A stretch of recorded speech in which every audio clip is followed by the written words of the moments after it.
te quiere gobierno no tiene ningún contabiliza, ningún planes con el que va a remediar el problema con la mesa hinca ding. Pues ahora con la acepta ng tawag sa masya con la mester va a pagar en 916 milyon ako.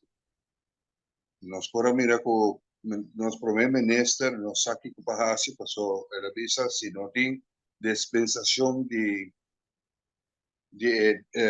debe anto no tirar.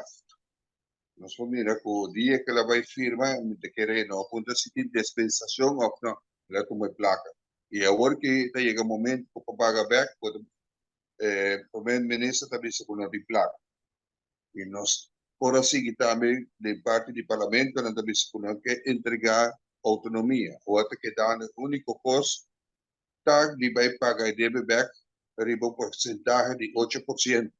Y nos tú saco de basta tempo cada país Aruba no tiene ningún surplus como te visa que va a llegar un momento que nos paga debe. El único costo que nos está haciendo que refinanciar nos deben, aumentar los gastos, interés tanto subir, más placa te voy a tirar fuera. So, hobby placa puede tener en caja de gobierno, pero nos no está mirando de placa que está ahí.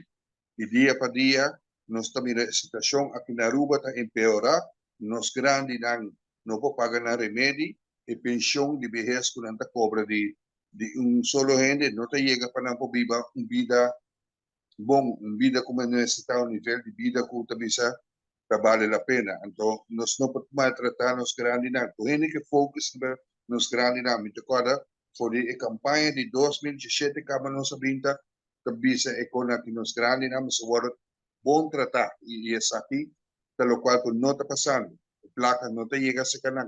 La placa también tur otro camino, pero ahora comienza a llegar en cada mes y no te llega.